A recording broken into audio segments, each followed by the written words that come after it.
Previous video में हम लोग डिस्कशन कर रहे थे डेंसिटी पे, और वहाँ पे हम लोग देख रहे थे कि डेंसिटी मतलब मास पर यूनिट वॉल्यूम, और डेंसिटी भी एक प्रॉपर्टी है हमारा सिस्टम का। और यहाँ पे हम लोग सिस्टम फ्लूइड को पढ़ रहे हैं, और यूनिट केजी पर मीटर क्यूब होता है, चाहे CGS unit centimetre gram second में देखा जाए तो ग्राम पर सेंटीमीटर क्यूब आपको देखने को मिल रहा था। और यहाँ पे हम लोग ये भी डिस्कशन कर रहे थे कि डेंसिटी जो है उसका रेसिप्रोकल को हम लोग स्पेसिफिक वॉल्यूम के नाम से जानते हैं, और इसका यूनिट मीटर क्यूब पर केजी होता है।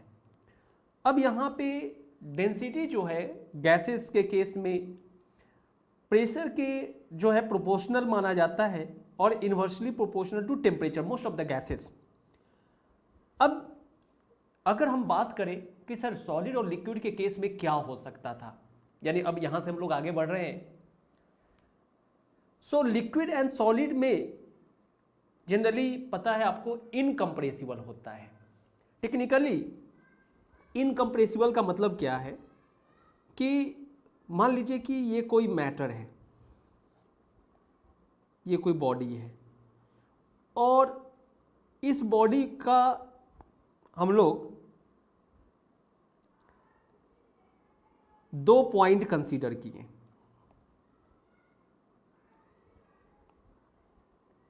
ए एंड बी इस बॉडी में। अब ये डिस्टेंस डी डिस्टेंस है बॉडी का 2 पॉइंट के बीच का। अब इस बॉडी पे कोई भी फोर्स लगा, एक्सटर्नल फोर्स लगा दिए, चारों तरफ से एक्सटर्नल फोर्स है। अब यहां पे ये अगर हम फोर्स अप्लाई कर रहे हैं, force F is applying and distance D is not changing, तो बॉडी को हम लोग बोलते हैं बॉडी इज इनकम्प्रेसिबल। इनकम्प्रेसिबल। अब मान लीजिए कि अब आपका यहां पे कहता क्या है कि लिक्विड और सॉलिड जो होता है वो जनरली इनकम्प्रेसिबल होता है, यानी उसको कंप्रेस नहीं किया जा सकता है। और गैस भी होता है, लेकिन हायर एजुकेशन में आपको पढ़ना है, अभी बियॉन्ड द सिलेबस है। गैस को भी हम अज्यूम करते हैं इनकम्प्रेसिबल, लेकिन कुछ सर्टेन कंडीशन है जो कि हायर एजुकेशन का पार्ट है, तो इसके लिए डोंट वरी। आप ऐसा नहीं कि liquid incompressible, liquid is also compressible, ये भी हायर एजुकेशन में हम लोग पढ़ते हैं, लेकिन अभी इग्नोर करिए। अभी आप जानिए कि गैस जो है वो कंप्रेसिबल है और लिक्विड और सॉलिड इनकम्प्रेसिबल है। लिक्विड को अगर आप किसी बैलून में भर देते हैं, पूरा फिल कर देते हैं, तो कंप्रेस करने में मुश्किल होता है। आप उसको कंप्रेस मतलब आप उसको प्रेस करेंगे तो डिफिकल्टी आपको फेस करने को मिलेगा। यानी दैट्स द रीजन वी से कि हमारा जो लिक्विड है वो इनकम्प्रेसिबल है। सॉलिड के बारे में तो आप जानते हैं, दीवार में एक सर्टेन लिमिट तक बात कर रहे हैं। अब ज़्यादा अप्लाई कर दिए, सर हम बहुत ज़्यादा अप्लाई कर दिए, टूट गया, देखिए हम तोड़ दिए, वो कंडीशन नहीं, एक नॉर्मल कंडीशन में हम लोग बात कर रहे हैं।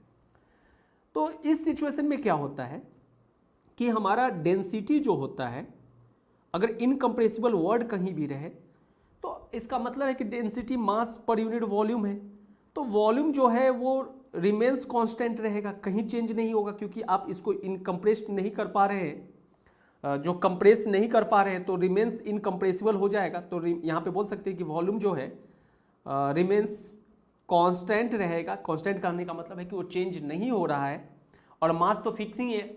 तो ये अगर कांस्टेंट है, मास फिक्स है, तो इनकम्प्रेसिबल के केस में, इनकम्प्रेसिबल के केस में आपका डेंसिटी हमेशा कांस्टेंट रहेगा।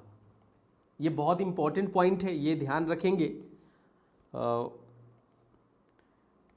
तो कभी भी डेंसिटी का रिलेशन अगर है तो सॉलिड और लिक्विड के केस में हमारा डेंसिटी हमेशा कांस्टेंट रहता है, और प्रेशर जो है, variation of their density with pressure is usually negligible. मान लीजिए कि अगर आप कोई लिक्विड का ही कंसीडर करिए और उसमें प्रेशर लग रहा है फ्लूइड से, और उसका आपका डेंसिटी चेंज नहीं हो रहा है, तो इसका मतलब है कि प्रेशर का रोल नेग्लिजिबल रह गया। प्रेशर अप्लाई होने पे भी उसका आयतन चेंज नहीं हुआ, वॉल्यूम चेंज नहीं हुआ। तो ये पॉइंट भी आप ध्यान रखिए, न्यूमेरिकल पॉइंट ऑफ व्यू में भी ये जरूरी लाइन है। इस चीज का हम लोग जो भी डिस्कशन कर रहे हैं वो जीरो लेवल पे बात कर रहे हैं, बेसिक लेवल पे बात कर रहे हैं, और ये बेसिक लेवल बहुत ही इंपॉर्टेंट होता है किसी भी क्वेश्चन को सॉल्व करने के लिए। हमारा एक नेचर है कि जनरली हम लोग बेसिक को इग्नोर करके चाहते हैं कि एक बार में सीधे छलांग लगा दे, तो थोड़ा डिफिकल्टी आपको फेस करने को मिलेगा। तो इसलिए आप फॉलो जीरो लेवल से फॉलो कीजिए, एक एक टर्म को समझिए, एक एक टर्म को माइंड में रखिए, मीनिंग समझिए, तो जाके आपको कहीं ना कहीं किसी भी क्वेश्चन को सॉल्व करते हैं तो यू विल एंजॉय। हम क्वेश्चन में डिफिकल्टी इसलिए फेस करते हैं क्योंकि हम लोग शब्दों का एंजॉय करना भूल जाते हैं। तो ये सब आप पॉइंट ध्यान रखें। कुछ डेटा है, जैसे वाटर का डेंसिटी 1000 है, ये मेमोराइज कीजिए क्योंकि हम ये एनसीईआरटी के बुक से लिए हैं। तो कुछ क्वेश्चन ऐसे भी आएंगे जहाँ पे आपको नहीं लिखा हो सकता है, तो ये डेटा कुछ आप याद रखें। जैसे वाटर का 1000 kg पर मीटर क्यूब डेंसिटी होता है, sea water 1030, mercury 13600, ethyl alcohol 806, whole blood हमारे शरीर में जो है 1060, एयर 1.29, ऑक्सीजन 1.43, हाइड्रोजन 0.09, और दूसरा है हमारा इंटरस्टेलर स्पेस। इंटरस्टेलर स्पेस कहने का मतलब हो गया कि space between star and it's Galaxy. मतलब आपको भी पता है कि हमारा जो यूनिवर्स है उसमें बहुत सारे स्टार्स हैं, तो स्टार्स के बीच में जो स्पेस है उसमें भी हाइड्रोजन ये सब गैस होता है। तो वो गैस के लिए केस में डेंसिटी आपको लिखा है 10⁻⁻20, बहुत कम ही डेंसिटी होता है, न के बराबर है, नेग्लिजिबल। सो इंटरस्टेलर का ऐसे टेक्निकल मीनिंग होता है, इंटर का मतलब होता है बिटवीन और स्टेलर का मतलब होता है स्टार्स। लेकिन यहाँ पे आप स्टार और गैलेक्सी के बीच का अगर बात करें, उसके बीच के स्पेस के बारे में कह रहा है कि जहाँ पे डस्ट पार्टिकल्स हैं, हाइड्रोजन है, तो उसका एक डेंसिटी जो है वो 10⁻⁻20 kg पर मीटर क्यूब है। तो ये डेटा आप सर्टेन डेटा है, कुछ आपको मेमोराइज करना होगा ये वैल्यू को, जो कि ब्रॉडली यूज होता है। और आप पढ़े भी हैं थोड़ा कि 4 डिग्री सेल्सियस पे वाटर का डेंसिटी सबसे ज़्यादा होता है, जो कि हम लोग आगे देखेंगे इस चीज़ को। अभी हम लोग बस अभी डेंसिटी पर हम लोग बात कर रहे हैं। अब यहाँ पे दूसरा टर्म आता है मेजरमेंट ऑफ हाइड्रोस्टैटिक प्रेशर। कैसे आखिर मेजरमेंट करें? टेक्निकली हम लोग बोलते हैं कि मान लीजिए कि ये हमारा प्रेशर सेंसर डिवाइस है।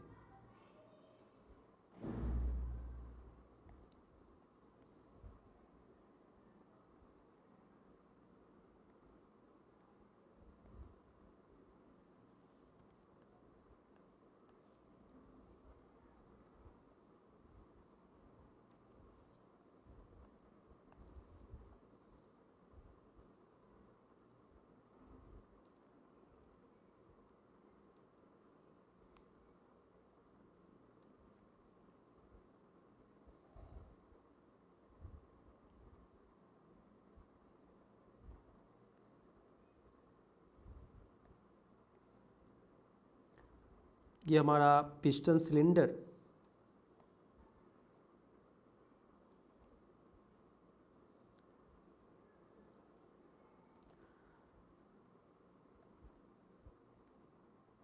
अरेंजमेंट है, इसी को हम लोग बोल रहे हैं प्रेशर सेंसर डिवाइस।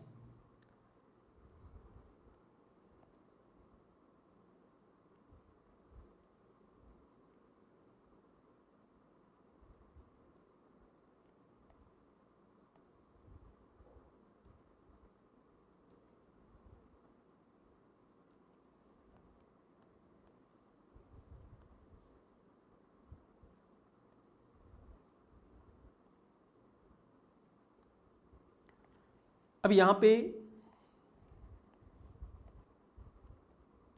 मान लीजिए कि इसमें स्प्रिंग लगा हुआ है,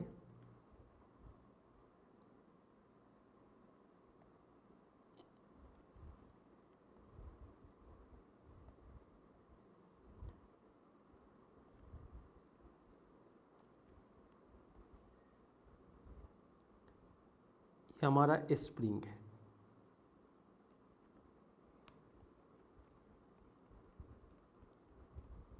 इसको आप बोलते हैं सिलेंडर,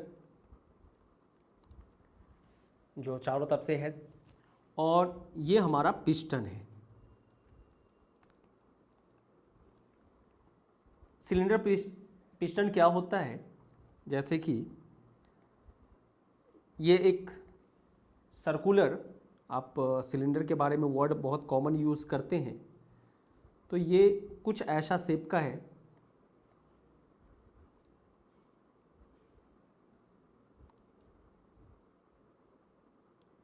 जस्ट लाइक आप रियल लाइफ में बोल सकते हैं कि सिरिंज आप देखे होंगे, सुई इंजेक्शन देने के लिए यूज़ होता है, तो सिरिंज में भी कुछ ऐसा ही आपको देखने को मिलता है। वो भी एक सर्कुलर क्रॉस सेक्शन का है, उसके अंदर भी आपका एक पिस्टन मूवमेंट है। तो ये एक सिलिंड्रिकल शेप होता है और इसी में आपका एक यहाँ पे आप पिस्टन यूज़ करते हैं, पिस्टन यूज़ करते हैं। ये हमारा पिस्टन को रिप्रेजेंट करता है। तो ये पिस्टन है और ये अपना सिलेंडर है, और इसमें हम लोग क्या किए कि स्प्रिंग लगा दिए, और ये वैक्यूम है, वैक्यूम है। अब ये एयर टाइट भी है, पिस्टन जो है वो एयर टाइट है। एयर टाइट करने का मतलब कि आपका एयर जो है वो बाहर अंदर नहीं हो सकता है। और इसी को, ये डिवाइस को अब हम क्या किए,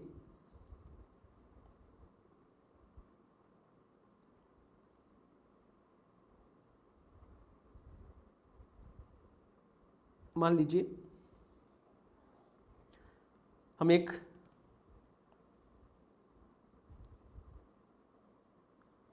फ्लूइड में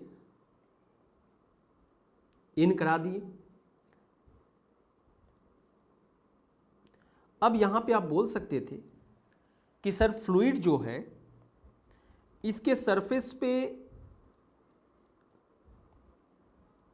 फोर्स लगाना शुरू करेगा, नॉर्मल फोर्स। अब ये नॉर्मल फोर्स जो लगेगा तो कहीं ना कहीं स्प्रिंग को क्या करेगा, कंप्रेस कर देगा। और मान लीजिए कि हम लोग जब सॉलिड मैकेनिक्स पढ़ते हैं तो एक पढ़ने को मिलता है स्प्रिंग कांस्टेंट। तो मान लीजिए कि यहाँ पे स्प्रिंग कांस्टेंट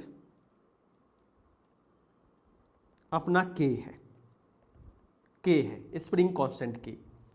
और आपको पता है कि यहाँ पे अगर पिस्टन को डाउनवर्ड में करेगा तो स्प्रिंग जो है वो गेट कंप्रेस्ड हो जाएगा, और रीस्टोरिंग फोर्स जो है वो स्प्रिंग का इंपॉर्टेंट रोल प्ले करना शुरू करेगा। रीस्टोरिंग का मतलब कि अब वो फोर्स, जैसे ही आप किसी फोर्स को हटाते हैं तो वो जस्ट अपने ओरिजिनल शेप को रिगेन करता है।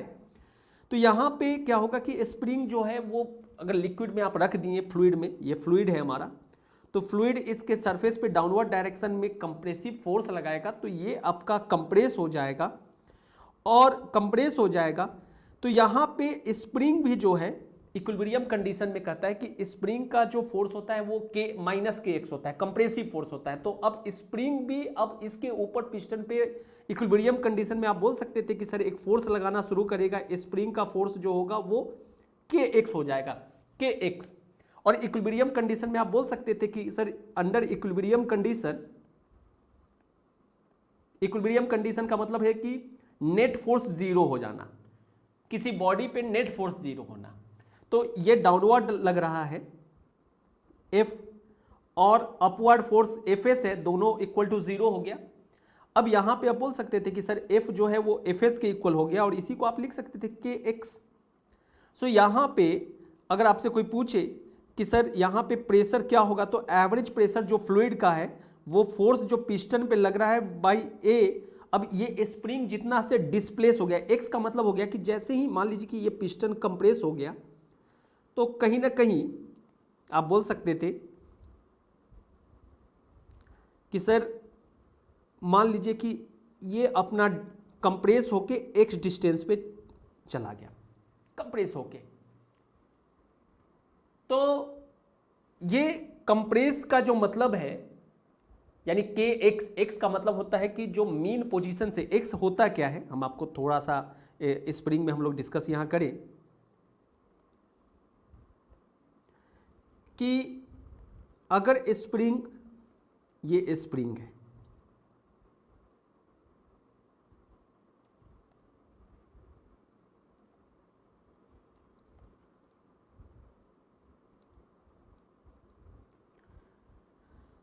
ये इसका नॉर्मल लेंथ है जब इस पे कोई फोर्स नहीं लग रहा है। हम इसी को कॉपी पहले कर ले।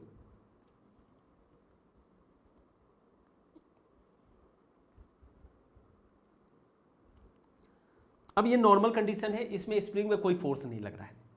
लेकिन अब स्प्रिंग में मान लीजिए कि यहां पे फोर्स लगना शुरू हो गया, फोर्स लगा, और फोर्स लगने के कारण अब क्या हुआ कि स्प्रिंग जो है वो थोड़ा सा एलाबोरेट हो चुका, उसका लंबाई चेंज हो चुका, और वो लंबाई पहले के रिस्पेक्ट में पहले यहां पे था बिना फोर्स के।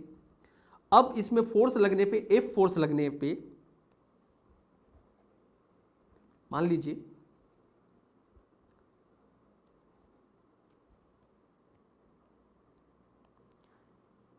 एफ फोर्स लगने पे अब इसका लेंथ चेंज होके कुछ इतना तक पहुंच गया, यहां तक हो गया स्प्रिंग का लेंथ। तो अब आप ये बोल सकते थे कि सर फोर्स लगाने के बाद ये एक डिस्टेंस से चेंज हो गया, तो अब यहां पे स्प्रिंग का फोर्स जो होगा वो हो जाएगा F इज इक्वल टू, क्योंकि फोर्स अगर लगा रहे हैं तो स्प्रिंग भी रीस्टोरिंग फोर्स लगाएगा अपोजिट डायरेक्शन में, क्योंकि जैसे ही आप फोर्स हटाएंगे अपना शेप को रिगेन कर लेगा वो। तो F जो होगा यहां पे वो हो जाएगा आपका स्प्रिंग का जो फोर्स होगा वो हो जाएगा kx माइनस kx। इसलिए लोग लिखते हैं कि अपोजिट डायरेक्शन में। सिंपल हार्मोनिक मोशन चैप्टर हम लोग लेटर डिस्कशन करेंगे, वहां पे भी आपको इस चीज का है रोल स्प्रिंग का। तो अभी आप मान के चलिए कि स्प्रिंग फोर्स जो है वो माइनस kx है। माइनस kx का मतलब है कि अपोजिट डायरेक्शन में लगना। तो अब यहाँ पे हम लोग वही चीज देख रहे हैं कि अगर हमको स्प्रिंग का कांस्टेंट पता है और वो कितना से डिस्प्लेस हो गया, तो हम लोग किसी भी लिक्विड का, क्योंकि k का वैल्यू रख देंगे यहाँ पे, फोर्स इज इक्वल टू के एक्स, और एरिया पिस्टन का, ये क्रॉस सेक्शनल एरिया जो है, ये एरिया जो पिस्टन का होता है, इस एरिया को हम लोग यहाँ पे ए लिख रहे हैं, क्रॉस सेक्शनल एरिया। तो एरिया पता है और के एक्स पता है, क्योंकि जितना फोर्स लगाया वो डिस्प्लेस हो गया, तो आप आराम से एवरेज प्रेशर निकाल सकते हैं। तो आई होप ये टर्म भी आप समझ गए होंगे कि कैसे मेजरमेंट किया जाता है। किसी भी फ्लूइड का अगर मेजर करना है तो प्रेशर सेंसर डिवाइस, इसी को प्रेशर सेंसर डिवाइस भी कुछ बुक में लिखा हुआ है, प्रेशर सेंसर डिवाइस। ये पिस्टन और सिलेंडर और स्प्रिंग से बना हुआ है। अब अंदर में वैक्यूम रहता है और देखा जाता है कि कितना स्प्रिंग कंप्रेस हुआ, तो x पता चल गया कि x कितना डिस्प्लेस हो गया लोड लगने के कारण, फ्लूइड के कारण, और k कांस्टेंट स्प्रिंग का कांस्टेंट होता है वो पता होता है, तो kx पता चल गया, और पिस्टन का एरिया जिस पे वो फ्लूइड का लोड आ रहा था, तो ये हमको एक एवरेज प्रेशर बता देगा। एवरेज मतलब ओवरऑल उस पे जो लग रहा है पिस्टन पे, वो प्रेशर हमको पता चल जाएगा। तो इसी को बोलते हैं पिस्टन, ये जो है हाइड्रोस्टैटिक। हाइड्रोस्टैटिक वर्ड जो डील्स विथ लिक्विड होता है, ऑलरेडी हम लोग पहले भी बोले थे, स्टैटिक का मतलब रेस्ट होता है, तो यहाँ फ्लूइड रेस्ट में बात कर रहा है, तो ये चीज़ को आप ध्यान रखेंगे। अब यहाँ पे नेक्स्ट टर्म है हमारे पास रिलेटिव डेंसिटी। रिलेटिव डेंसिटी दूसरे टर्म में अगर देखा जाए तो इसको स्पेसिफिक ग्रेविटी भी बोला जाता है, स्पेसिफिक ग्रेविटी। सो यहाँ पे बोल सकते थे कि सर ये डिफाइंड है ratio of the density of a substance to the density of some standard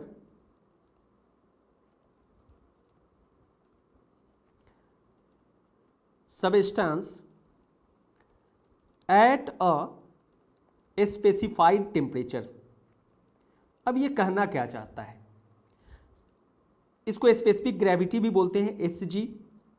ये कहता क्या है कि कोई भी सब्सटेंस का डेंसिटी एक स्टैंडर्ड सब्सटेंस को कंसीडर किया जा सकता है स्पेसिफाइड टेम्परेचर पे, जैसे मान लीजिए कि आपको स्पेसिफिक ग्रेविटी निकालना है फ्लूइड का, लिक्विड का, तो लिक्विड के केस में, इन केस ऑफ लिक्विड आपको कंसीडर करना है स्टैंडर्ड सब्सटेंस जो है वो होगा वाटर, और टेम्परेचर जो होगा स्पेसिफाइड करने का मतलब गिवन, तो ये गिवन टेम्परेचर यानी वाटर एट 4 डिग्री सेल्सियस, और 4 डिग्री सेल्सियस पे आपको भी पता है कि वाटर का डेंसिटी जो होता है वो होता है 1000, सबसे मैक्सिमम होता है 4 डिग्री सेल्सियस पे 1000 kg पर मीटर क्यूब। हम लोग जब थर्मल एक्सपेंशन पढ़ेंगे तो वहाँ पे इस चीज़ पे और डिटेल में बात करेंगे। तो रो है किसी भी सब्सटेंस का, और अब आप यहाँ पे देख सकते हैं कि सर ऊपर भी रो है नीचे भी रो है, रेशियो है, तो ऊपर kg पर मीटर क्यूब और नीचे भी kg पर मीटर क्यूब है। तो अब आप बोल सकते थे कि सर ये दोनों तो कैंसिल हो गया, इसका मतलब है कि स्पेसिफिक ग्रेविटी जो है is a dimensionless quantity. Dimensionless मतलब इसका कोई डायमेंशन नहीं होता है। तो ये भी ध्यान रखें कि स्पेसिफिक ग्रेविटी रेशियो है, और ये रेशियो हमारा जो है वो बता रहा है कि स्टैंडर्ड लिक्विड है। जैसे अब किसी चीज़ का निकालना हो, अब जैसे मान लीजिए कि आपको बोल दे कि स्पेसिफिक ग्रेविटी ऑफ मर्क्यूरी, तो मर्क्यूरी का अगर स्पेसिफिक ग्रेविटी है वो है आपका 13.6, तो अब आप इसके बेस पे बोल सकते थे कि सर अगर कोई पूछे कि what should be density of mercury, तो आप बोल सकते थे कि since specific gravity mercury liquid form में होता है, आपको भी पता है, सो यहाँ पे Sg density of mercury by density of standard fluid, standard substance जो है यहाँ पे वाटर है, सो एट 4 डिग्री सेल्सियस, सो ये हो जाएगा अपना 13.6 डेंसिटी ऑफ मर्क्यूरी, और ये हो जाएगा 1000, सो डेंसिटी ऑफ मर्क्यूरी जो होगा वो 13.6 इंटू 1000। अब इसका यूनिट आपको पता है कि kg पर मीटर क्यूब होता है, सो यहाँ पे kg पर मीटर क्यूब, सो ये हो जाएगा 13,600 kg पर मीटर क्यूब। सो कभी भी ऐसा दिया हुआ रहे टर्म कि आपको अननोन डेंसिटी निकालना है, स्पेसिफिक ग्रेविटी दे चुका है, तो आप इस तरीके के कॉन्सेप्ट का यूज करके निकाल सकते हैं। और यहां पे एक सवाल है, कहता है कि थोड़ा प्रेशर से रिलेटेड है, the manual of car instruct the owner to inflate the tires to a pressure of 32 psi। यानी कहता क्या है कि यहाँ पे कि एक हम आपको पहले वाले वीडियो में बताए भी थे कि जब भी आप कभी अगर 4 व्हीलर को देखेंगे तो जब आप डोर ओपन करेंगे तो उसके ड्राइवर सीट के पास वाला जो डोर है वहाँ पे एक डेटा लिखा हुआ रहता है कि अगर गाड़ी में फुल्ली लोड है तो इतना प्रेशर होना चाहिए टायर में, और अगर खाली है तो इतना लोड होना चाहिए, उसमें लिखा हुआ है। तो कहता है कि कोई एक मैनुअल है, कार इंस्ट्रक्ट जो है the manual of A car, वो इंस्ट्रक्ट आपको कर रहा है ओनर को कि आपको टायर में हवा जो भरवाना है, इन्फ्लेट का मतलब हवा भरना, वो है 32 psi। तो अब यहां पे आपको ये पूछा जा रहा है कि what is the recommended gauge pressure. भैया मेरे, सबसे पहला अगर टायर में अगर इंस्ट्रक्ट किया गया है 32 psi, लास्ट वीडियो में हम लोग डिस्कशन भी किए थे, कभी भी टायर में जो प्रेशर का मेजरमेंट बात करता है वो गेज प्रेशर ही होता है, गेज प्रेशर। और गेज प्रेशर क्या है, वो अबव द एटमॉस्फेरिक प्रेशर होता है। तो यहां पे अगर आपसे कोई पूछा जा रहा है तो आप बोल सकते थे कि सर ये जो प्रेशर है, आपको कंफ्यूज करने के लिए दिया कि एक जो मैनुअल है कार का वो ओनर को इंस्ट्रक्ट कर रहा है कि आपको 32 psi हवा भरवाना है, तो ये 32 psi आपको यहाँ पे ये नहीं लिखा कि कौन सा प्रेशर है। फिर आपसे पूछ रहा है कि what is the recommended gauge pressure, तो रिकमेंडेड गेज प्रेशर यही होगा जो मैनुअल में लिखा रहता है वो PSI जो है पाउंड, हम लोग कल पढ़े भी थे कि जो लेक्चर लास्ट लेक्चर में कि pound force square inch PSI का मतलब होता है। और ये प्रेशर का ये भी एक यूनिट है, इंग्लिश सिस्टम में बोलते हैं। अगर कुछ लोग नए देख रहे हैं तो PSI का मतलब होता है पाउंड फोर्स पर स्क्वायर इंच, ये इंग्लिश सिस्टम में यूनिट होता है। और गाड़ी में जो भी गाड़ी अगर हम लोग देखते हैं तो ये यूजर मैनुअल में जो मैनुअल है उसमें लिखा हुआ रहता है प्रेशर, और ये गेज प्रेशर होता है टायर का। सो इसलिए रिकमेंडेड गेज प्रेशर 32 PSI है।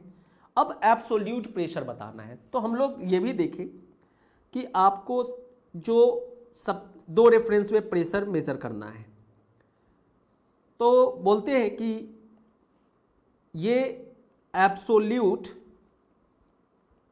जीरो प्रेशर है और इसको एब्सोल्यूट वैक्यूम भी बोलते हैं। यानी इसमें हमारा कोई पार्टिकल में मोशन देखने को नहीं मिलता है। तो फोर्स, अगर फोर्स मोशन नहीं है पार्टिकल में तो स्ट्राइक नहीं करेगा तो you will not gate force, pressure force. दूसरा हमारा है एटमॉस्फेरिक प्रेशर।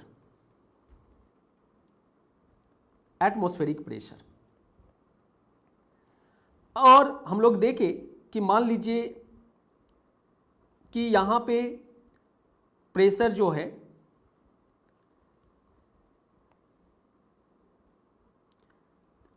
एक रेफरेंस है हमारा एब्सोल्यूट और दूसरा रेफरेंस है हमारा एटमॉस्फेरिक।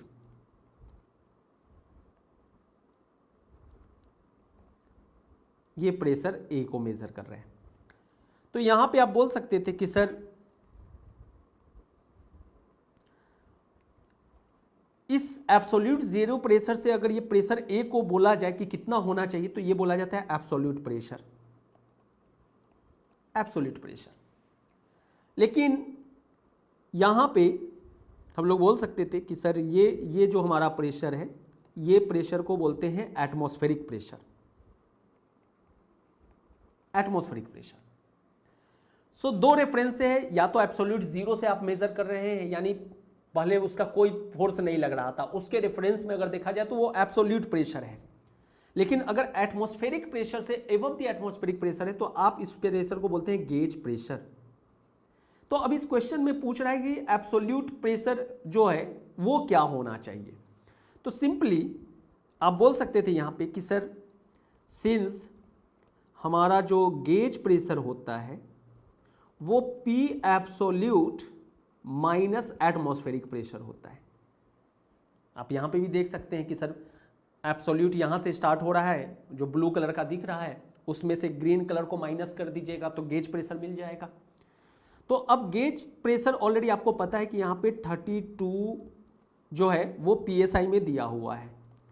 और हम लोग बात किए थे कि जनरली एटमॉस्फेरिक प्रेशर में 1 ATM में, लास्ट लेक्चर में हम लोग बात किए थे कि 1 ATM में हमारा जो PSI होता है 14.696 होता है। आप 14.7 PSI लिख सकते थे। तो यहाँ पे आप बोल सकते हैं कि सर ये P एब्सोल्यूट आपसे पूछा जा रहा है और ये वैल्यू अपना है 14.7, सो P एब्सोल्यूट अपना हो जाएगा 9 और ये 7, 47.9 PSI। तो आई होप कि ये भी आपको समझ में आ गया होगा। थर्ड पार्ट कहता है कि if after the required inflation of the tyres, मतलब आप हवा भरनी रिक्वायरमेंट है, the car is driven to a mountain peak, कहीं माउंटेन पे ले जाया गया। अब वहां पे जो एटमॉस्फेरिक प्रेशर जो था is 10% below that at sea level. Sea level क्या होता है ये भी नॉर्मल वे में अगर हम बात करें तो किसी भी जो हमारा 1 एटमॉस्फेरिक प्रेशर जो बात कर रहे हैं वो सी लेवल पे है, जिसमें आप लोग लेते हैं ये 14.7 PSI या 101325 पास्कल, दो हमारा पास है। अगर ये एटमॉस्फेरिक प्रेशर जब भी हम लोग बात करते हैं वो सी लेवल पे बात होता है। यहाँ पे हम ब्रैकेट में लिख देते हैं एट सी लेवल हमारा एटमॉस्फेरिक प्रेशर जो होता है वो हो जाएगा 101325 पास्कल। तो यहां पे बोल सकते थे कि सर अब ये प्रेशर जो है वो सी लेवल के प्रेशर से, यानी अगर हम यहां पे पीएसआई में लिखें तो 1 एटमॉस्फेरिक प्रेशर जो है वो हो जाएगा 14.7 पीएसआई। पीएसआई में हम लोग बात कर रहे हैं। तो कहता क्या है कि सी लेवल पे जो प्रेशर था यानी एटमॉस्फेरिक प्रेशर जो था उससे 10% कम हो गया अगर माउंटेन पे गया। तो अब बताइए कि तब टायर का जो प्रेशर रीडिंग होगा वो कितना आएगा, गेज प्रेशर का रीडिंग। तो सिंपली आप बोल सकते थे कि सर यहां पे एटमॉस्फेरिक प्रेशर जो है वो है 14.7 psi। अब मान लीजिए P डैश हो गया, P डैश ATM, ये P ATM minus P ATM का 10% हो गया, is 10% below that at sea level. तो सी लेवल पे ये था और उससे 10% कम हो गया। तो अब ये बोला जा सकता था कि सर ये हो जाएगा 14.7 माइनस 14.7 इंटू ये अपना एक कैंसिल हो जाएगा और ये बन जाएगा अपना इतना। अब यहाँ पे बोल सकते थे कि सर ये वैल्यू जो होगा ये हो जाएगा 14.7 माइनस ये हो जाएगा 1.47, क्योंकि अगर 10 को आप यहाँ पे 14.7 का एक डेसिमल को नीचे लाएंगे तो ये 10 हो जाएगा, तो 100 हो जाएगा, तो ये बचेगा 1.47। सो 14.7 माइनस 1.47 ये हमारा हो गया 13.23 psi। ये हमारा नया एटमॉस्फेरिक प्रेशर हो गया, नया एटमॉस्फेरिक। तो अब यहां पे बोल सकते थे कि सर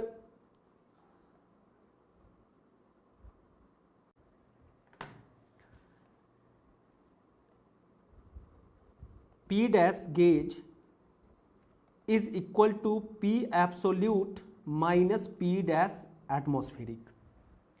एब्सोल्यूट जो है वो हमारा एब्सोल्यूट जीरो प्रेशर के रिस्पेक्ट में है, यानी ऑलरेडी हम लोग यहाँ पे जो ड्रॉ किए थे आप देख सकते हैं कि ये प्रेशर जो है वो एब्सोल्यूट जीरो प्रेशर के रेफरेंस में बात कर रहा है। यहाँ पे चेंजिंग जो हो रहा है वो एटमॉस्फेरिक प्रेशर हो रहा है, तो इसलिए एब्सोल्यूट हमारा चेंज नहीं होगा।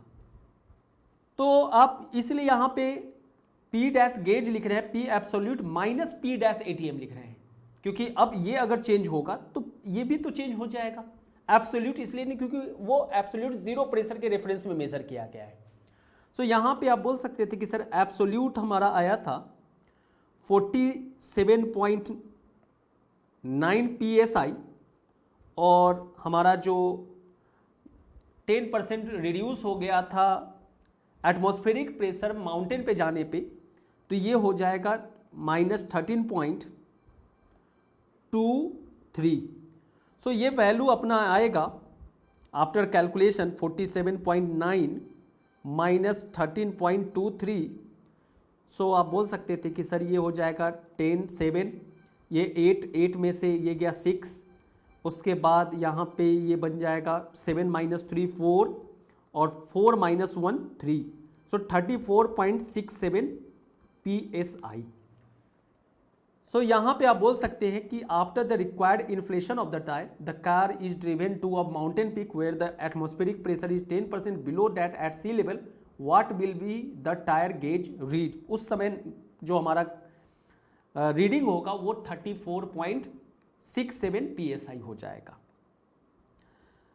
नेक्स्ट क्वेश्चन है, कहता है कि the two thigh bones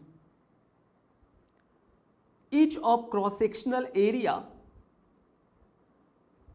10 centimeter square support the, हमारे पास upper part of human body,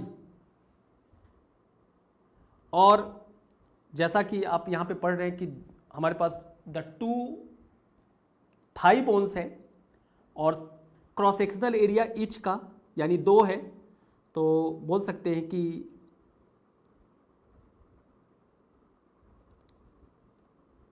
area of 1 thigh bone, जिसको हम लोग यहां पे फेमर्स बोल रहे हैं, so area of 1 thigh bone 10 centimetre square है। So each of cross sectional area, तो टोटल एरिया 2 थाई बोन्स, ये हो जाएगा 2 इंटू 10 सेंटीमीटर स्क्वायर। अब ऑलरेडी आपको पता है कि यूनिट का रोल बड़ा इंपॉर्टेंट होता है न्यूमेरिकल में, आपको गाइड भी किए थे कि 100 centimetre is equal to 1 metre, so 1 centimetre is equal to 1/100 metre, so 1 centimetre is equal to 1/100 square metre square, ये आप लिख सकते थे। सो यहाँ पे बोला जा सकता था कि सर ये 2 इंटू 10 इंटू सेंटीमीटर स्क्वायर को मीटर स्क्वायर में चेंज करना हो तो 1 क्योंकि यहाँ पे अगर आप ऐसे भी लिख सकते थे कि सर इसी को हम ऐसा भी तो लिख सकते थे इंटू 1 सेंटीमीटर स्क्वायर, और 1 सेंटीमीटर स्क्वायर को आप लिख सकते थे 2 into 10 into 1/100 square metre square. अब यहाँ से बोला जा सकता था कि सर ये 2 इंटू 10 इंटू 100 जो है टू द पावर -2 भी हो सकता था, ऐसा भी लिख सकते थे, या आप ऐसा कर सकते थे कि सर थोड़ा और सिंप्लीफाई कर ले,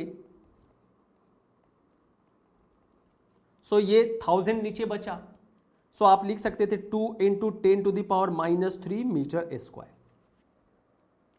अब ये एरिया टोटल आ गया। अब कहता है कि ये जो थाई बोन्स है ये हमारे upper part body, human body का जो मास है 40 kg को सपोर्ट दे रहा है।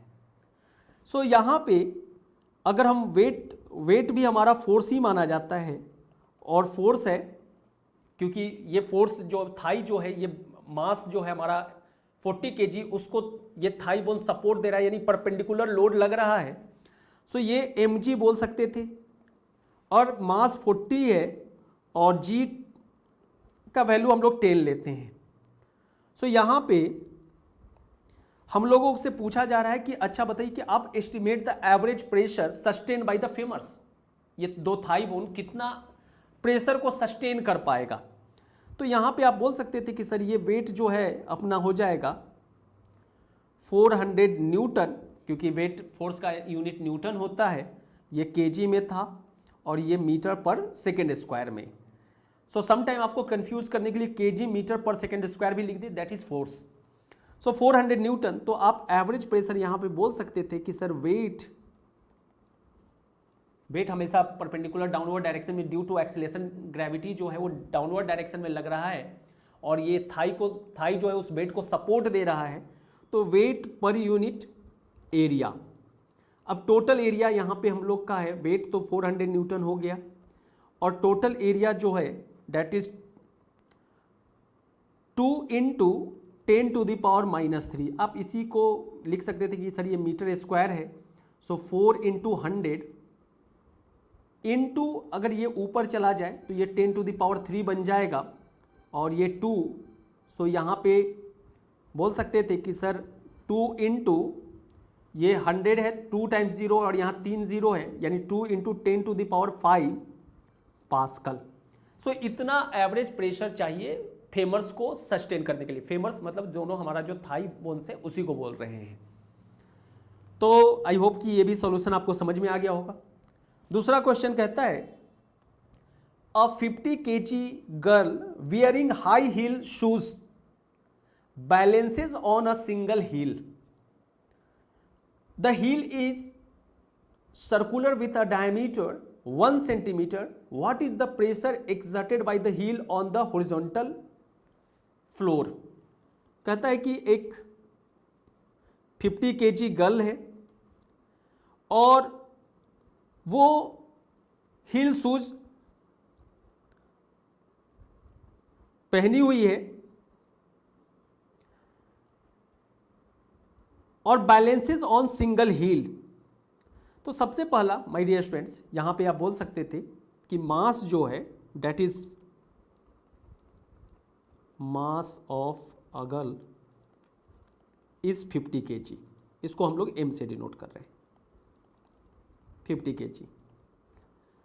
और हील का जो सर्कुलर डायमीटर है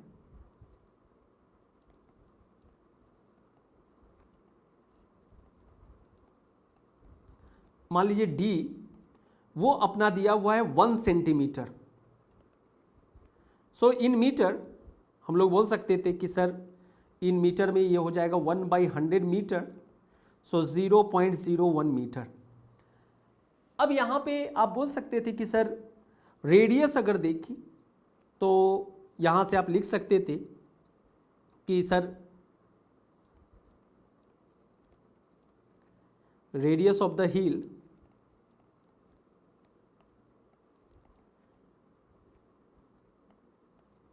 स्मॉल r, और इसको d/2 लिखा जा सकता था, जिसको आप 0.01/2 यानी 1/100 इंटू 2 ऐसा आप लिख सकते थे। और आपको पता है कि यहाँ पे सॉल्व करने के लिए ऊपर भी 10 से मल्टीप्लाई कर दीजिए, नीचे भी 10 से मल्टीप्लाई कर दीजिए, तो ये तो 5 हो जाएगा। सो ये हो जाएगा 0.005 मीटर। ये हमारा रेडियस आ गया। अब हम लोगों को यहाँ पे what is the pressure exerted by the heel on horizontal floor पे क्या प्रेशर लगेगा हील से, तो जो हील का क्रॉस सेक्शनल एरिया है वही तो सरफेस के कांटेक्ट में है, और जो लड़की का वेट है वो फोर्स होगा, उसी को तो सस्टेन कर रहा है हील। तो cross sectional area circular shape का है, तो एरिया जो होगा, area of the heal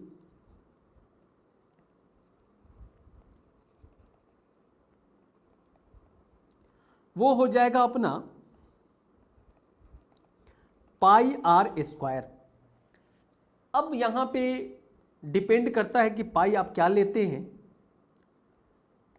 solve करने के लिए, क्योंकि आपके एग्जाम में कैलकुलेटर अलाउ नहीं रहता है, मैनुअल कैलकुलेशन करना है। हायर एजुकेशन में कैलकुलेटर अलाउ होता है लेकिन यहां नहीं अलाउ है। याद रखने के लिए जनरली आपके पास या तो पाई का एक वैल्यू 22/7 होता है, और ऐसे भी आप याद रख सकते हैं जनरली पाई डे होता है, पाई डे। पाई डे का डेट जो है वो 14 मार्च होता है, 14 मार्च। और मार्च यानी अगर हम नंबर में देखें तो 3rd मंथ है। सो बोल सकते थे कि सर पाई डे 14 मार्च को मनाया जाता है, तो इसको याद रखने के लिए 3.14 सिमिलर वे आप अगर देखें कि जैसे √2 वैलेंटाइन डे 14 फरवरी को मनाया जाता है, तो आप इसका √2 का वैल्यू 2.14, सॉरी यहाँ पे जो है ये अपना 14 फरवरी को मनाया जाता है, तो यहाँ पे आप बोल सकते थे कि सर ये वैल्यू जो होगा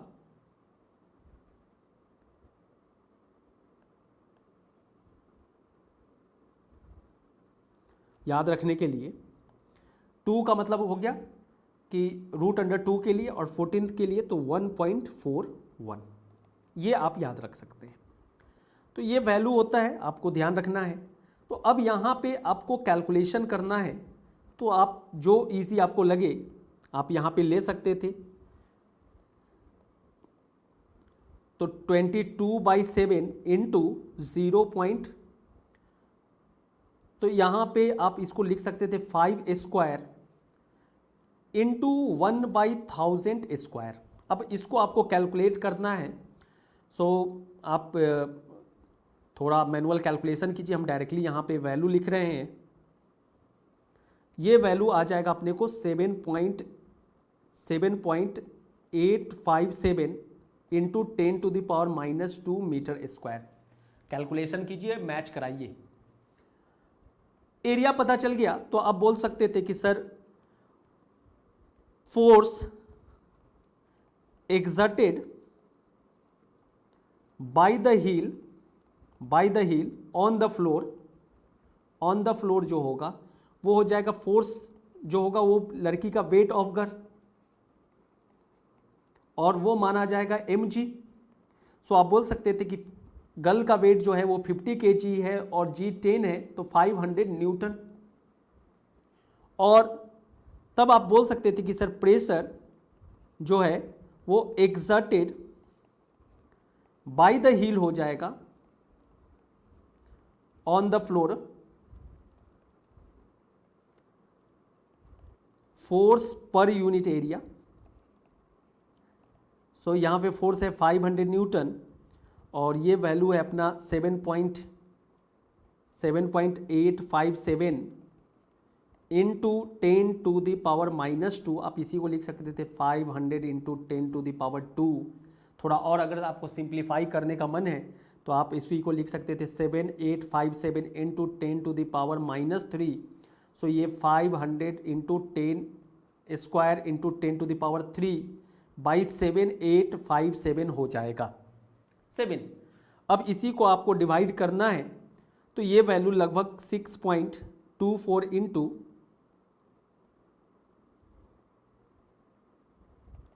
10⁻6 न्यूटन पर मीटर स्क्वायर आ जाएगा। अब एक बार कैलकुलेशन कीजिए और ज़रूर बताइए कि आंसर करेक्ट है या रॉन्ग है। नेक्स्ट क्वेश्चन है कि the gauge pressure in both the tyres of a bicycle is 7 into 10⁵ pascal. Cycle पे अगर हम यहां पे बात करें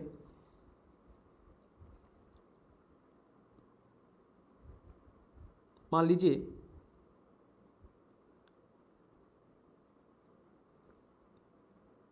ये हमारा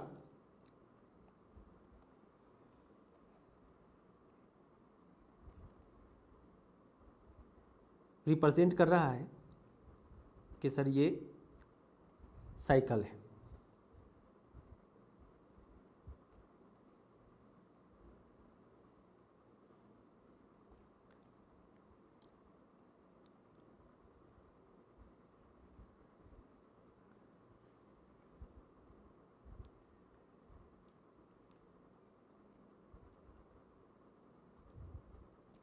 अब इस साइकिल में मान लीजिए एक पर्सन बैठा हुआ है,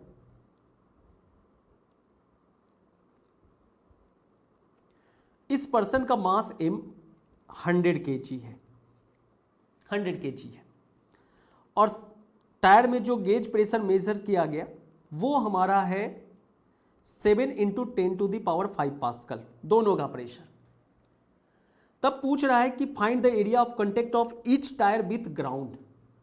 तो सबसे पहले ओवरऑल तो निकाल सकते हैं कि दोनों टायर कांटेक्ट में है ग्राउंड के,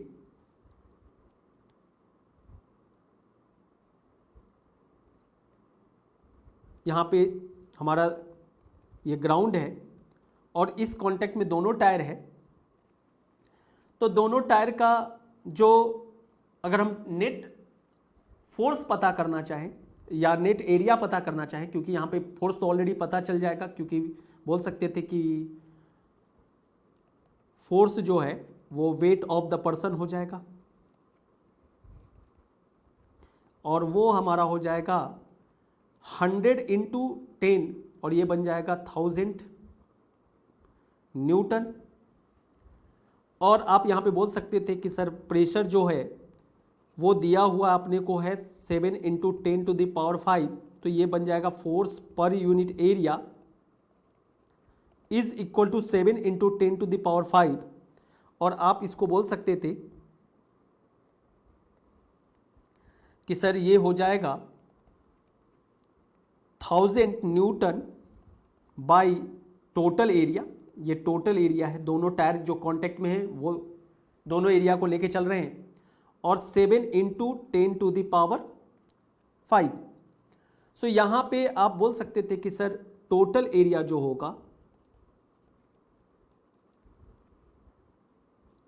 of tyre that is contact with ground वो हो जाएगा 1000 बाई 7 इंटू 10⁵। सो ये वैल्यू बोल सकते थे कि सर 1000 है बाई 7 है। तो आप इसको सॉल्व करने के लिए ये कर सकते थे कि सर यहाँ पे 1000 और 7 इंटू ऐसा लिख सकते थे। सो 2 0 को ही कैंसिल कीजिए ताकि आपको इजी रहे सॉल्व करने में। तो 10/7 इंटू 1000 लिख सकते थे। अब 10 को 7 से आप डिवाइड अगर कर दें तो आप आराम से 10 को 7 से डिवाइड कर सकते थे, और ये वैल्यू आ जाएगा 1.428 और इंटू 10⁻³ मीटर स्क्वायर। सो बोल सकते हैं कि area of contact of each tyre जो होगा वो हो जाएगा 1.428 इंटू 10⁻³ मीटर स्क्वायर।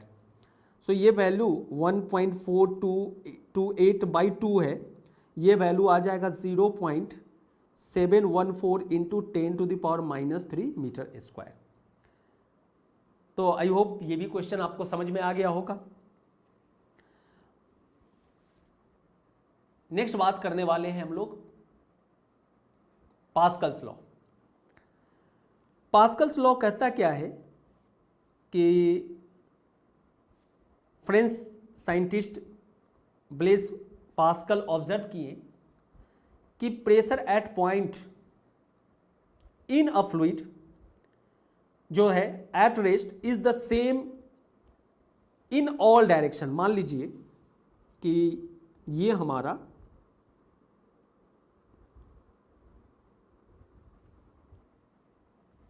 कोई फ्लूइड में एक पॉइंट हम लोग कंसीडर कर रहे हैं।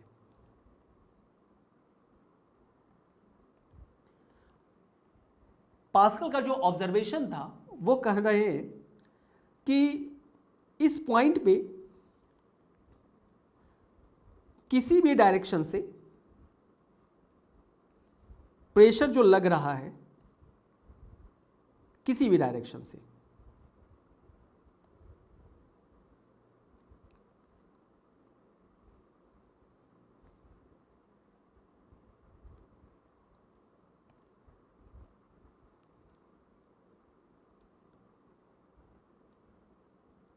P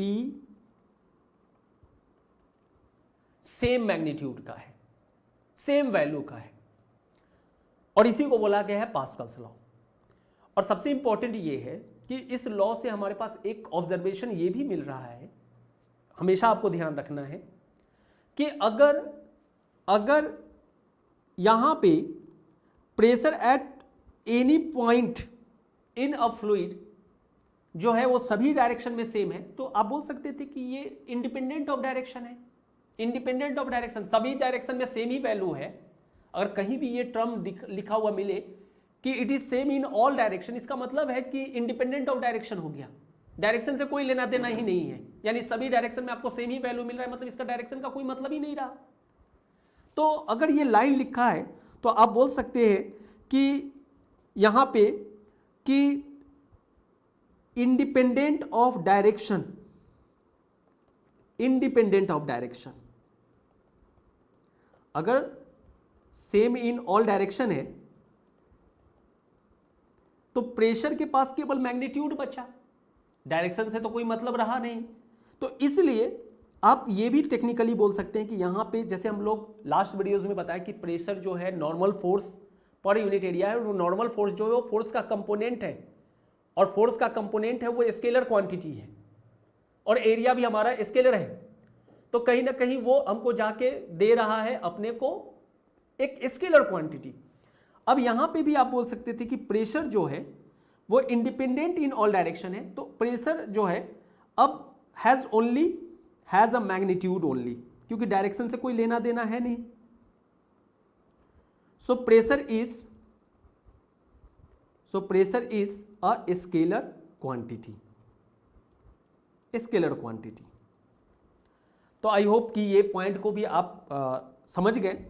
अब पास्कल्स लॉ को प्रूफ करना है तो क्या करते हैं, सबसे पहला एक छोटा सा एलिमेंट कंसीडर करते हैं। ये बहुत छोटा है, आपको दिखाने के लिए बहुत बड़ा बताया जाता है, क्योंकि ताकि आप एक एक चीज़ यहाँ पे जो लिखे वो दिख सके, अदरवाइज ये बहुत ही छोटा है। एक बहुत एलिमेंट ले रहे हैं, एलिमेंट वर्ड जब भी कहीं भी आपके कोर्स में मेंशन होता है इसका मतलब है कि वो बहुत ही छोटा है। जैसे आप बोलते हैं ना कि अगर वॉल है घर का, दीवाल, तो उस दीवाल का सबसे छोटा इकाई जो है यूनिट है वो ब्रिक बोल सकते थे। बहुत सारे ब्रिक को मिल के वॉल बना। तो जब भी आप फिजिक्स साइंस पढ़ते हैं तो एक अच्छा ऑब्जर्वेशन, एक अच्छा रिजल्ट ऑब्टेन अगर करना है तो छोटा सा एलिमेंट, इसलिए आप कैलकुलस मैथमेटिक्स पढ़ते हैं, यानी आप छोटा सा एलिमेंट को इंटीग्रेट करते हैं जोड़ जोड़ के, तब देखते हैं कि क्या रिजल्ट होगा। तो पहला ऑब्जर्वेशन छोटा एलिमेंट पे होता है और उसी में इंटीग्रेशन लगा देते हैं, लिमिट लगाते हैं कि इतना से इतना तक, तब जाके आप पूरे दीवार का एक रिजल्ट आपको मिलता है। तो यहां पे भी हम लोग मान के चले कि ये कोई बहुत ही छोटा स्मॉल एलिमेंट है, ये हमारा वेज शेप का है। वेज शेप कहने का मतलब जो केक का कटिंग करते हैं ना, उसी को शेप को थोड़ा सा, तो ये शेप को बोला जाता है वेज शेप। वेज मतलब WEDGE शेप, कुछ ऐसा शेप को,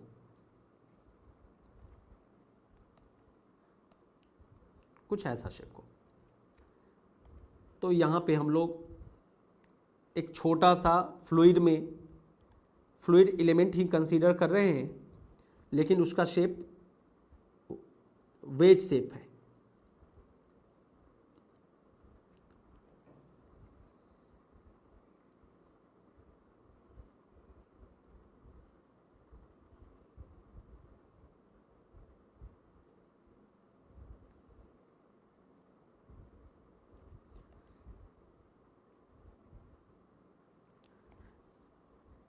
ये शेप का है। अब मान लीजिए कि इतना छोटा है कि किसी हाइट कहीं पे भी प्रेशर लग रहा है, हाइट सेम है। आप ये ध्यान रखेंगे क्योंकि जब आप एनसीईआरटी पढ़ेंगे तो उसमें लिखा हुआ भी है एनसीईआरटी का कि ये जो एलिमेंट है जिसका नाम अगर आप देते हैं कि सर ये ABC है और ये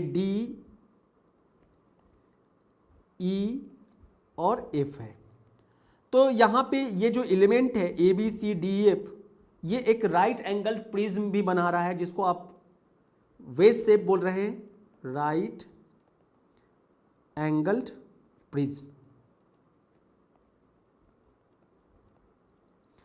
अब कहता है कि ये इतना छोटा है ये एलिमेंट कि सब पार्ट को सेम डेप्थ पे हम कंसीडर कर सकते हैं। सेम डेप्थ पे अगर मान लीजिए किसी कंटेनर में कोई फ्लूइड है, उसी का ये पार्ट है और रेस्ट में फ्लूइड है, तो आपको यहाँ इतना बड़ा दिख रहा है कि आप सोच रहे होंगे कि सर यहाँ पे फोर्स कुछ होगा, प्रेशर यहाँ पे कुछ और हो जाएगा यहाँ पे, क्योंकि हाइट तो चेंज हो रहा है। लेकिन ऐसा नहीं मान के चल रहे हम लोग, मान के चले कि इतना छोटा है कि कोई भी पार्ट लीजिएगा तो सेम हाइट पे माना जाएगा, बहुत छोटा एलिमेंट है। तो यहाँ पे अब मान लीजिए कि आपके पास इस एलिमेंट पे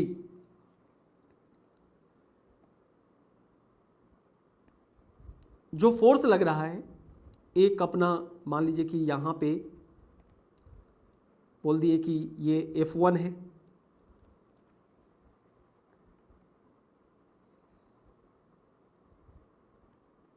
ये अपना मान लीजिए कि F2 है, और यहाँ पे क्योंकि जब भी फोर्स लगेगा वो परपेंडिकुलर लगेगा, तो ये वेज शेप है, राइट एंगल प्रिज्म का शेप है, तो इस पे यहाँ पे F3 लग रहा है, और F3 और ये सरफेस के बीच में परपेंडिकुलर का रिलेशन है, परपेंडिकुलर। तो आप बोल सकते थे कि सर यहाँ पे F3 और मान लीजिए कि ये एंगल, ये जो प्रिज्म का शेप है, ये एंगल थीटा है, थीटा है। सो अगर टू डायमेंशनल में देखें तो कुछ ऐसा दिखेगा। टू डायमेंशनल कहने का मतलब केवल एक्स वाई प्लेन में दिखना। जैसे कभी भी आपको टू डायमेंशनल वर्ड यूज किया जाता है तो ये जो फिगर बना रहे हैं ये टू डायमेंशनल है, इसमें लेंथ और हाइट ही केवल आपको देखने को मिल रहा है, इसका चौड़ाई नहीं दिखाई दे रहा है, तो इसको बोलते हैं टू डायमेंशनल। लेकिन वही लंबाई, चौड़ाई, ऊंचाई सब दिखाई दे तो उसको थ्री डायमेंशनल बोलते हैं। तो यहाँ पे ये हमारा थीटा एंगल है, हम यहाँ से साइड व्यू से देख रहे हैं, और इसके ऊपर मान लीजिए कि ये जो फोर्स है ये यहाँ पे परपेंडिकुलर है, 90 डिग्री बना रहा है, और ये फोर्स अपना F3 है, और बाकी इस सरफेस पे F1 था, और ये सरफेस पे अपना ये F1 है, और ये सरफेस पे F2 है। तो यहां पे आप बोल सकते थे कि सर इक्विलिब्रियम कंडीशन में न्यूटन्स सेकेंड लॉ से, from Newton's second law, Newton second law क्या है? फोर्स इज इक्वल टू, अगर मान लीजिए कि हम दो डायरेक्शन लेते हैं, बोलते हैं कि सर यहाँ पे एक डायरेक्शन ये है एक्स डायरेक्शन, और दूसरा है हमारा वाई डायरेक्शन, यानी वर्टिकल हाइट को हम वाई डायरेक्शन बोल रहे हैं, वाई डायरेक्शन बोल रहे हैं, ये एक्स डायरेक्शन है। ये जो बेज है, मान लीजिए आपको इसको और समझाने के लिए हम क्या करते हैं, इसको थोड़ा सा हम छोटा करते हैं।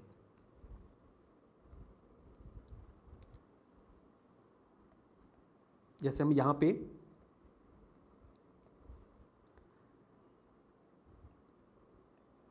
ये वेज शेप है जो हम लोग ड्राइंग किए थे, और मान लीजिए कि ये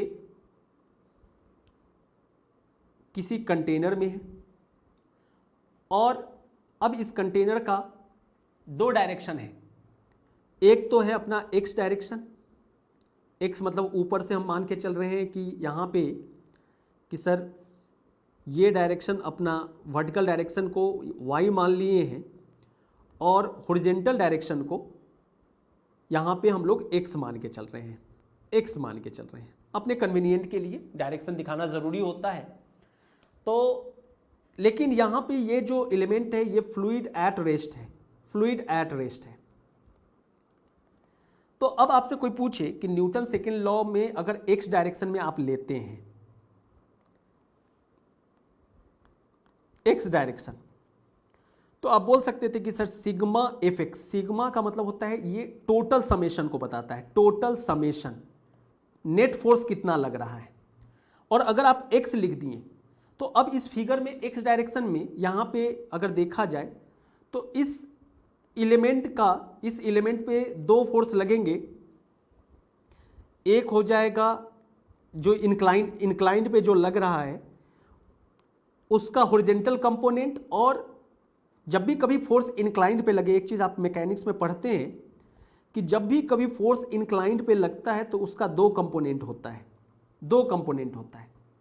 एक तो मान लीजिए कि यहाँ पे हॉरिजॉन्टल कंपोनेंट बन गया, हॉरिजॉन्टल, और दूसरा अपना जो है एक वर्टिकल कंपोनेंट बना, क्योंकि ये वेज शेप था तो वेज शेप पे परपेंडिकुलर लग रहा था। तो अब अगर एक्स वाई के प्लेन के रिस्पेक्ट में बात करें, एक्स वाई मतलब ये हॉरिजॉन्टल में, ये एकदम एग्जैक्टली सीधा में, तो अब यहाँ पे तो ये तो ऐसे था, इंक्लाइनेशन पे था, तो इसका एक कंपोनेंट हॉरिजॉन्टल में बन गया एफ एक्स, और एक बन गया एफ वाई, एफ वाई।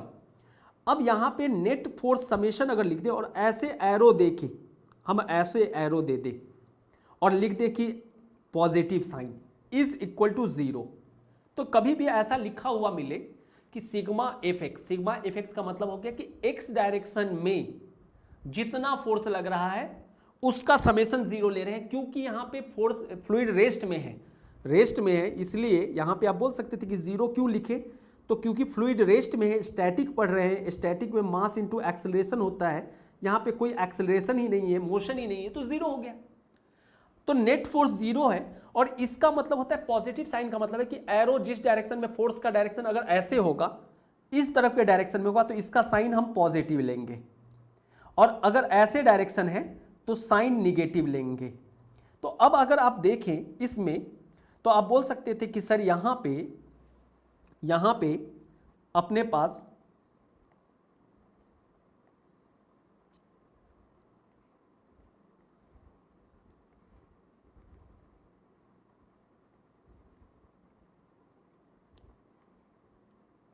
ये फोर्स का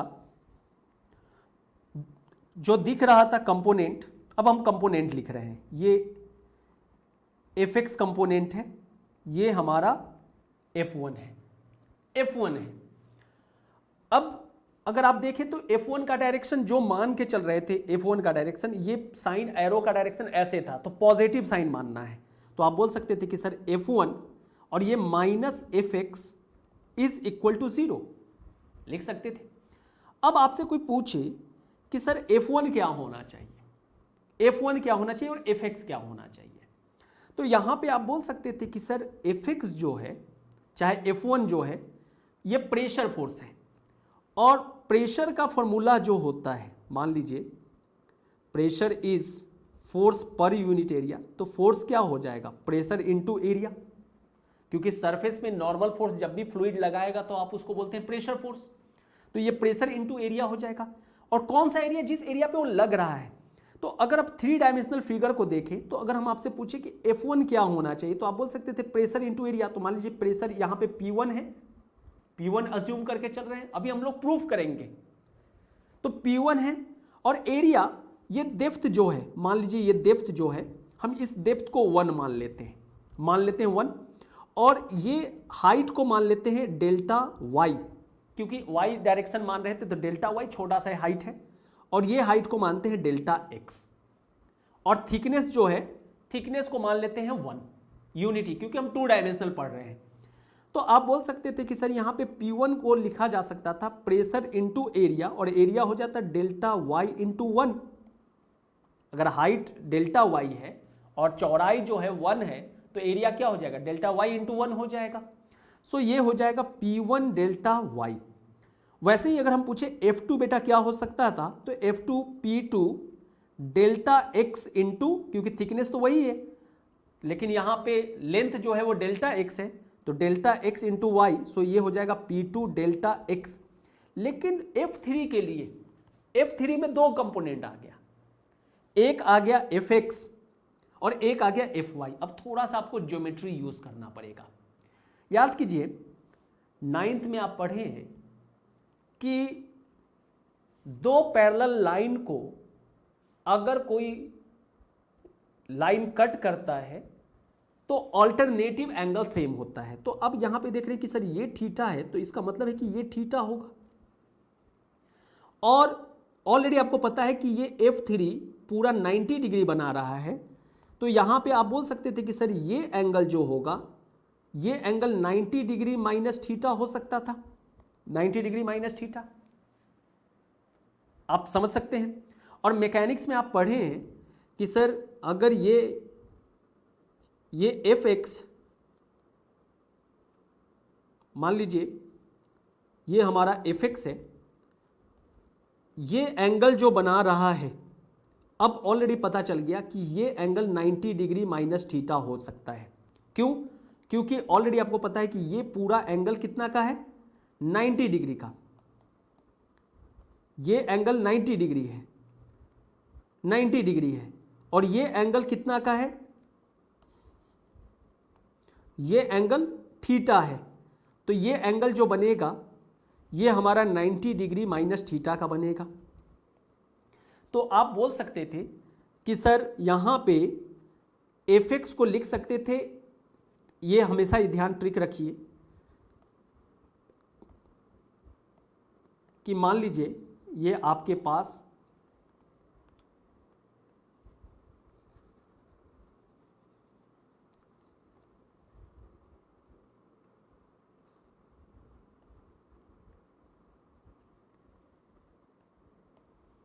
ये अपना कोई भी फोर्स हो, तो हॉरिजॉन्टल कंपोनेंट यहाँ एंगल देखा जाता है, तो ये कंपोनेंट हमेशा होता है एफ कॉस थीटा और ये कंपोनेंट हो जाएगा एफ साइन थीटा, अगर यहाँ थीटा है। लेकिन यहाँ पे क्या है भैया, 90 डिग्री माइनस थीटा है।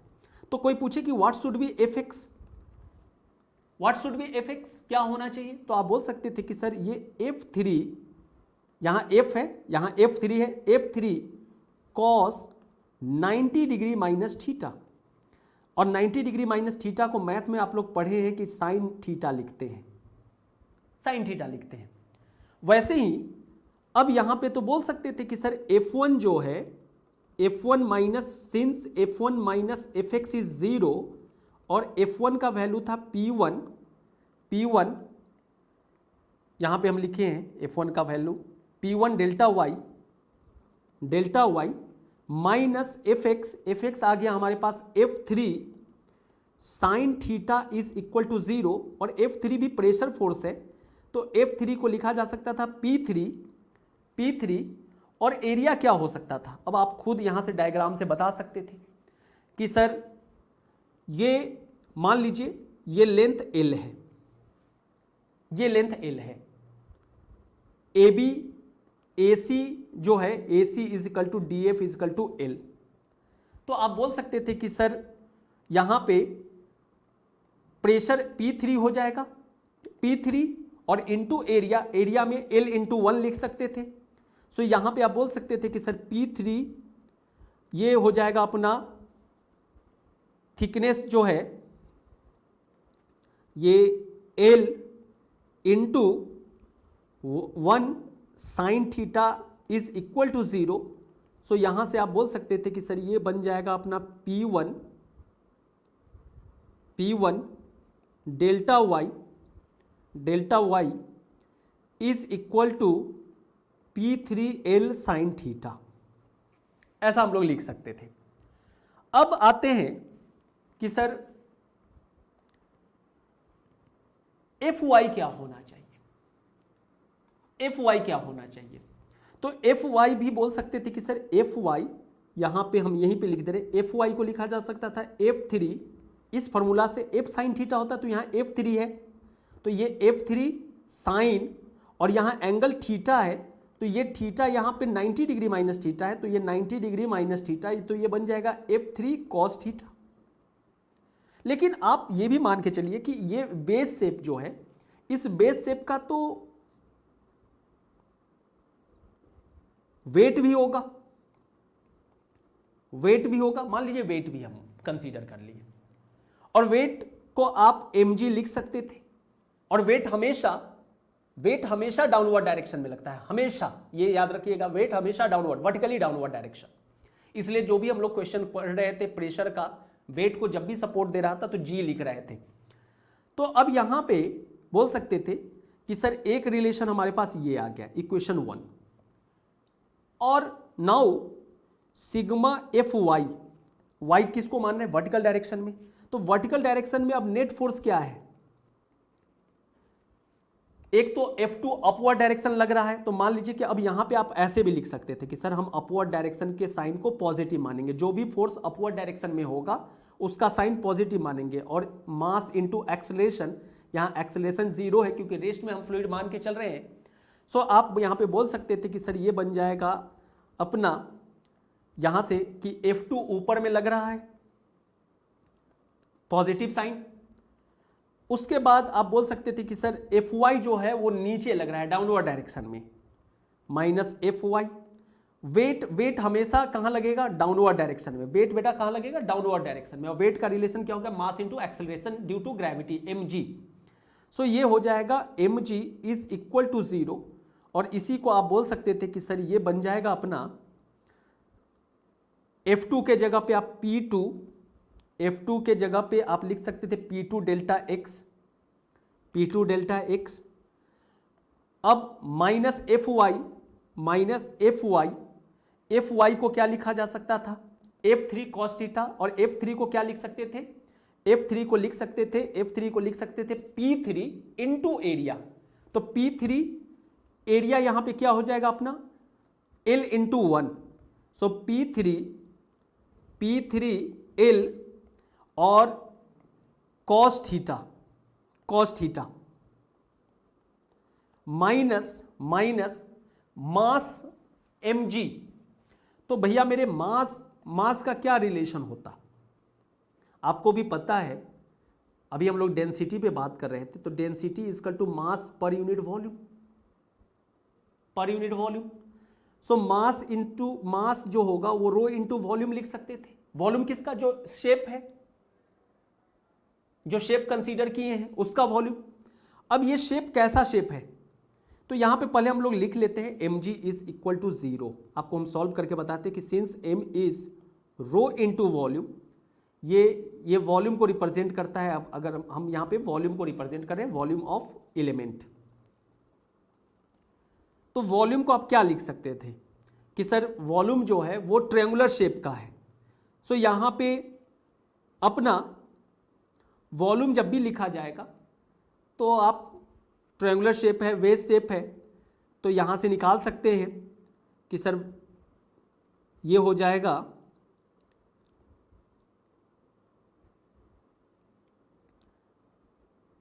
Delta x delta Y into 1/2। 1 मतलब थिकनेस, जो थिकनेस था, ये मास यहाँ पे ये वॉल्यूम आ जाएगा और इंटू रो। अगर वॉल्यूम पे अगर हम बात करें, अगर आपको डाउट लग रहा है कि सर वॉल्यूम कैसे निकालेंगे, तो हाइट कितना है, डेल्टा एक्स है,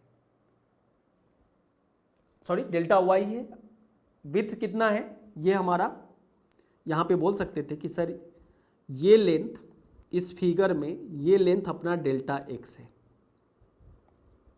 ये डेल्टा एक्स है, और ये अपना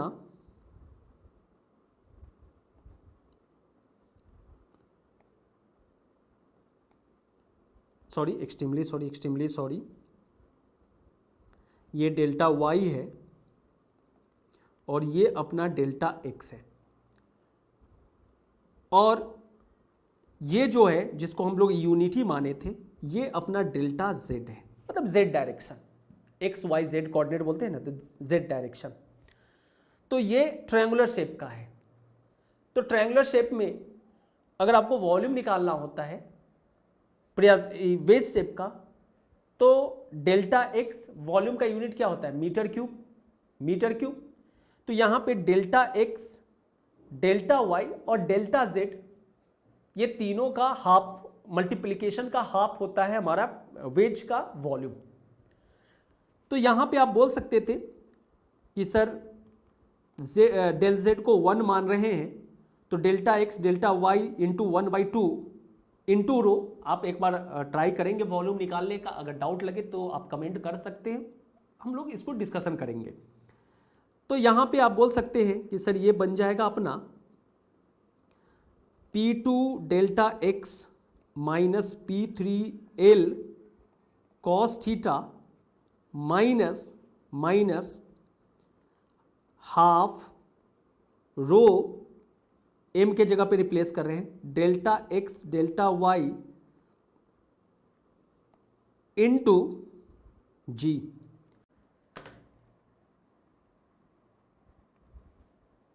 अब अगर आप चाहें तो ये कर सकते हैं कि सर बहुत छोटा एलिमेंट है डेल्टा एक्स। आप अगर देखें, एक एग्जांपल बताएं कि मान लीजिए कि आपसे हम कहें कि भैया 0.2 और 0.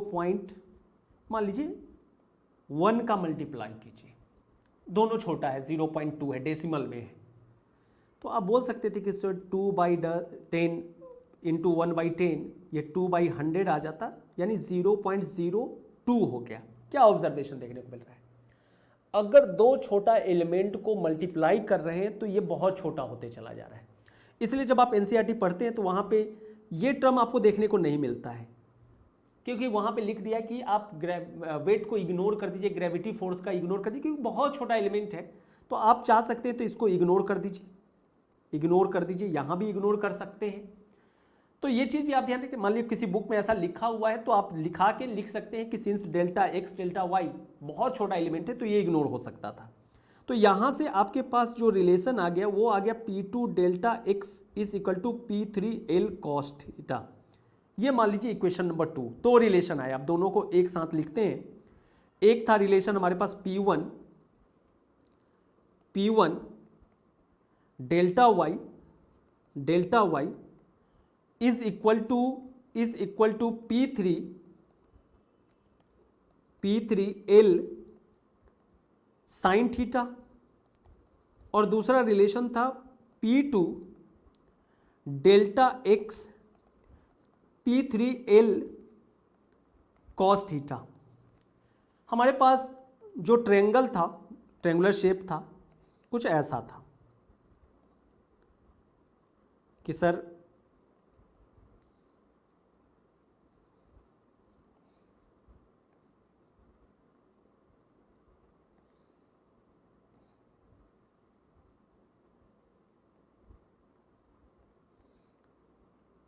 ये एंगल थीटा था, ये डायमेंशन, इसका लेंथ हम लोग डेल्टा एक्स माने थे, डेल्टा एक्स, और इसका डायमेंशन हम लोग डेल्टा वाई माने थे, डेल्टा वाई, और ये एल था। मैथ से अगर हम पूछे कि साइन थीटा क्या हो सकता था तो आप बोल सकते थे कि sir delta Y by L. So delta Y is equal to L sine theta. Similarly अगर हम पूछते कॉस थीटा क्या होता तो delta X by L. So delta X is equal to L cos theta. अब यहाँ पे आप बोल सकते थे कि sir since P1 delta Y जो था वो इक्वल था P3 L साइन थीटा का, और इसी को आप लिख सकते थे कि सर P1 डेल्टा वाई और L साइन थीटा को क्या लिखा जा सकता था, delta Y. So P3 delta Y, so ये cancel, delta Y cancel. So P1 is equal to P3। P1 जो है P3 के इक्वल आ गया। ये अब पता चल गया कि वो बेस शेप पे जस्ट लाइक वो पॉइंट था तो P1 और P3 सेम हो गया। अब यहाँ पे दूसरा रिलेशन कहता है कि सिंस P2 डेल्टा एक्स जो है वो इक्वल है P3 L कॉस थीटा के, और L कॉस थीटा को हम लोग लिख सकते थे delta X. So P2 delta X is equal to P3 delta X. So delta X cancel. So P2 जो है वो P3 के इक्वल आ गया। इसका मतलब है कि P1 is equal to P2 is equal to P3। यानी ये कह रहा है कि हमारा प्रेशर एट एनी पॉइंट, अगर हम कंसीडर कर रहे हैं फ्लूइड एलिमेंट का कोई भी पॉइंट पे, तो किसी भी डायरेक्शन में, क्योंकि हम 3 डायरेक्शन यहां दिखाए थे F1 F2 F3, ये 3 डायरेक्शन था, और ये तीनों डायरेक्शन का प्रेशर जो था, यानी यहां पे एक डायरेक्शन में प्रेशर हम लोग P1 मान के चल रहे थे, यानी प्रेशर यहां पे P1 लग रहा था, और इस वाले पे P3 प्रेशर लग रहा था,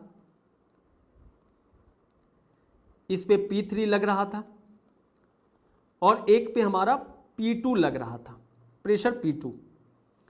सो यहाँ से देखने को मिल रहा है कि आपका pressure at any point in a fluid वो सेम होता है सभी डायरेक्शन में, यानी P1 P2 और P3 सभी सेम था। अब यहाँ पे एक चीज़ और आप बोल सकते थे कि सर नोट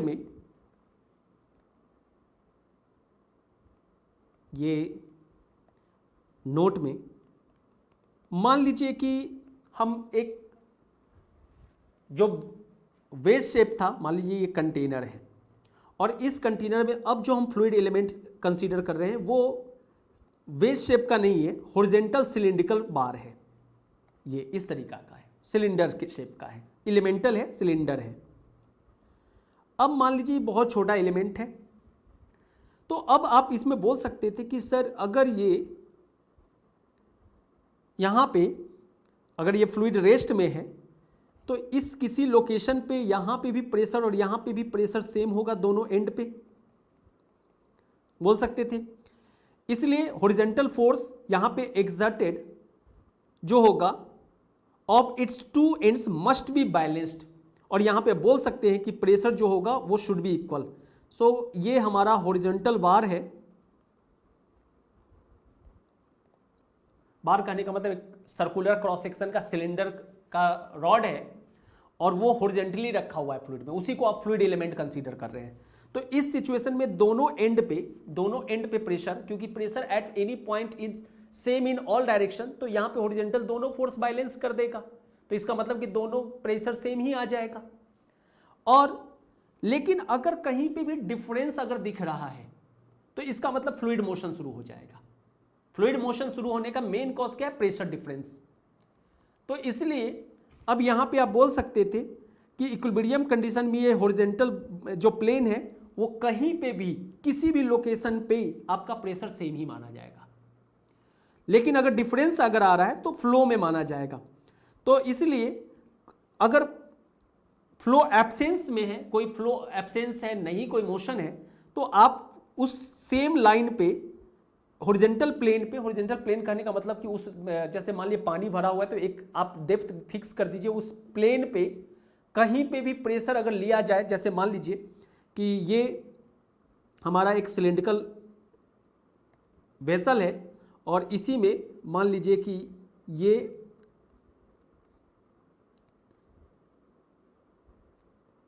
पूरा फुल है पानी से, मान लीजिए हम किसी हाइट पे बात कर रहे हैं, तो ये हाइट पे एक प्लेन बना लिया, ये हाइट। तो यहाँ पे आप बोल सकते थे कि सर ये प्लेन अगर वर्टिकल डिस्टेंस से बात किया जाए, वर्टिकल डिस्टेंस से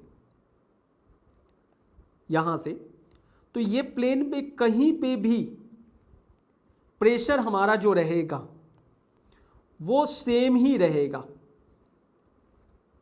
प्रेशर सेम रहेगा। तो यही अगर आप देखें कि in the absence of flow, the pressure in the fluid must be same everywhere in a horizontal plane, ये हॉरिजॉन्टल प्लेन ही माना जाएगा। तो ये सेम रहेगा, यानी सभी जगह पे आपका प्रेशर P ही मिलने वाला है गिवन H पे। तो आई होप पास्कल्स लॉ बहुत डिटेल में हम लोग बात किए, एक एक एलिमेंट को हर तरीके से व्यू करके देखें, शायद आपको समझ में आए।